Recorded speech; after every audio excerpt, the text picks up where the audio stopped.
Estados Unidos ha lanzado sobre Afganistán la bomba no nuclear más potente jamás creada. De acuerdo con fuentes militares involucradas en esta operación, el artefacto explosivo conocido como MOAB, por su sigla en inglés, fue lanzado a las 7 de la noche hora local cerca de la frontera con Pakistán.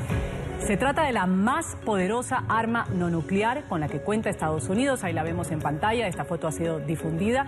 Es la más grande que existe y pesa al menos 10 toneladas. Estados Unidos ha dicho que es para atacar objetivos del Estado Islámico. Hace unos días hubo un combate entre efectivos de Estados Unidos e integrantes del autodenominado Estado Islámico en esta zona. Estados Unidos lanza la bomba no nuclear más potente de su arsenal en Afganistán, informan fuentes del Pentágono. Su objetivo fueron los terroristas del Estado Islámico y los túneles que se utilizan para su desplazamiento. El ataque, con la conocida como madre de todas las bombas, se produjo en la provincia Nangarhar, cerca de la frontera con Pakistán. El artefacto pesa unas 11 toneladas y desde el Comando Central estadounidense aseguraron que se tomaron todas las medidas necesarias para evitar bajas civiles. De momento se evitan evaluando los daños. La bomba fue puesta a prueba en el año 2003 y no había sido usada nunca hasta ahora. Se informa de que Estados Unidos podría poseer al menos 15 unidades de este tipo. Y ahora, para analizar estos hechos, conectamos en directo con la analista política internacional, Francisca Quiroga. Hola, Francisca. Bueno, los últimos pasos de Washington en Siria y ahora también los vemos en Afganistán demuestran que, bueno, que su nuevo gobierno apuesta por la fuerza, ¿no? ¿Qué consecuencias crees que pueden traer estas amenazas y la demostración de poder en Estados Unidos? Esta es una escena típica de la lógica política exterior de Estados Unidos, de ocupar los espacios en forma unilateral, de mostrar su fuerza. O sea, esto no es algo ingenuo. O sea, Estados Unidos acusa a Rusia, hace toda una puesta en escena para invadir y hacer un ejercicio de ataque a Siria y al mismo tiempo, con un doble discurso, da una señal de que está combatiendo el Estado Islámico. La situación en Afganistán es conocida hace más de 4 o 5 años, donde sabíamos de lo que pasaba en la región, la lucha que existía entre talibanes y Estado Islámico, la situación de inestabilidad de toda esa región, que ha sido también producto de la invasión que tuvo el 2001 y la acción que ha hecho Estados Unidos en la zona. Por tanto, lo que vemos hoy en día es efectivamente un ejercicio político-comunicacional que va de la mano con dar las alertas a sus aliados de la OTAN de que está en la lógica de demostrar su poderío militar y la lógica de la eliminación y no la diplomacia con respecto al conflicto sirio y todo lo que eso involucra en términos geopolíticos. Francisca, ¿crees que ahora vamos a ver una reacción de Afganistán y también a lo mejor de Pakistán y otros países alrededor?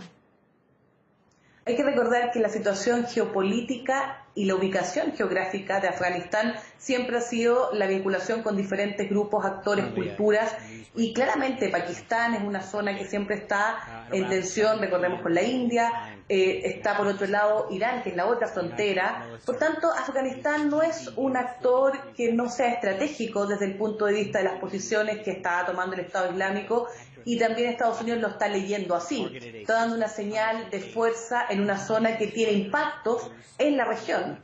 La pregunta de fondo es, ¿se quiere luchar contra el terrorismo o simplemente es un ejercicio de pugna de poder que va en correlación a Rusia e Irán, y los llamados son justamente a cómo gestiona una política que va mucho más en la lógica militarizada y de acrecentar el conflicto y no en la diplomacia? ¿Qué pasa con Naciones Unidas? ¿Qué pasa con los órganos del sistema internacional? Hoy en día invisibilizados, anulados, y esa es una pregunta compleja para toda la comunidad internacional.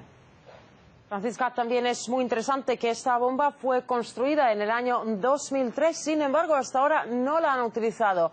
Bueno, ¿por qué cree que ha sucedido ahora mismo?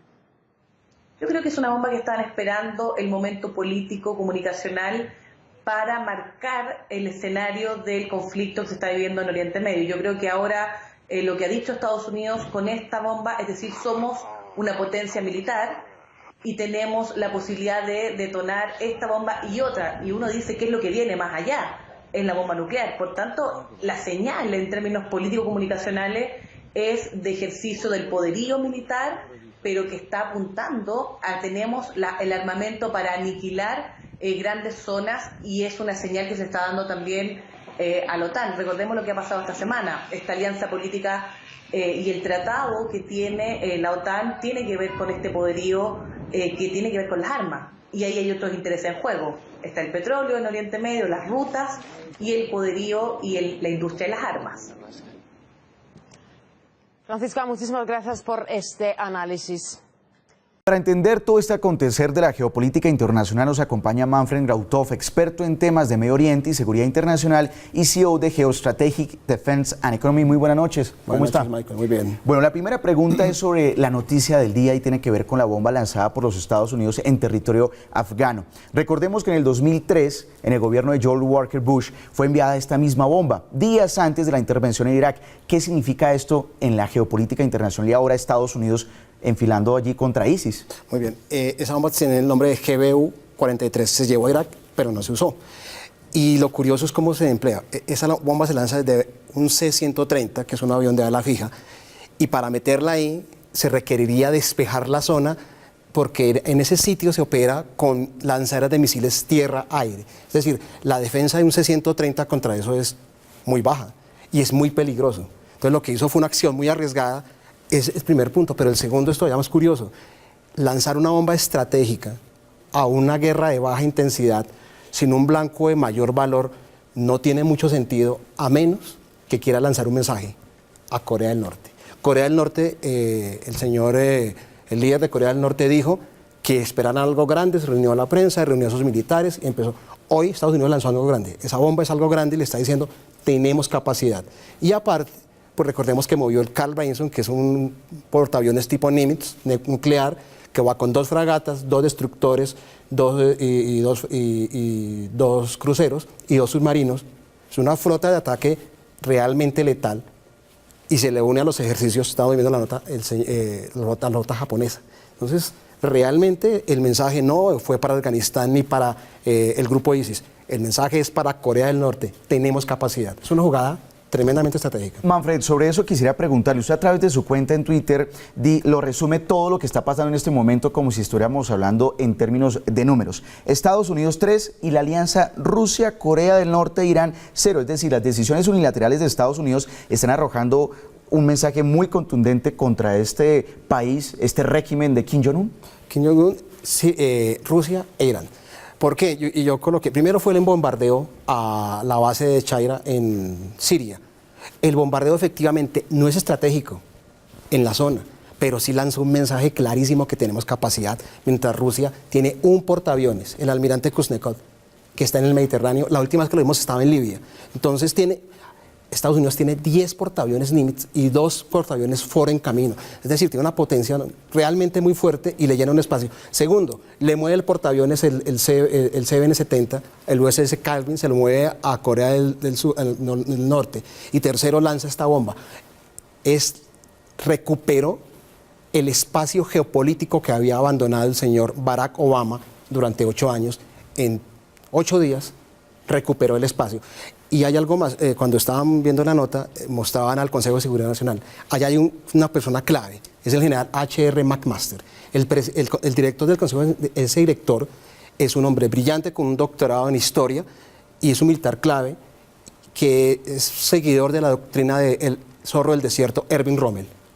Esto que estamos viendo es Erwin Rommel en geopolítica a lo grande. Es decir, son ataques rápidos, contundentes, y que lanzan mensajes indirectos, no son directos sino indirectos, y lanzan mensajes muy contundentes. Es decir, los ataques son tácticos, pero tienen implicaciones estratégicas. El Papa Francisco advierte hoy, Jueves Santo, que podríamos estar enfrentándonos a una tercera guerra mundial fragmentada. ¿Es quizás está desempolvando los libros de la Guerra Fría? La Guerra Fría, sí, yo creo que sí es la Guerra Fría, pero no la Tercera Guerra Mundial. Es decir, estamos sí volviendo a tener una nueva Guerra Fría, sí, para mí sí lo es, pero tampoco es para que tengamos miedo que vamos a la Tercera Guerra Mundial, porque no hay capacidad.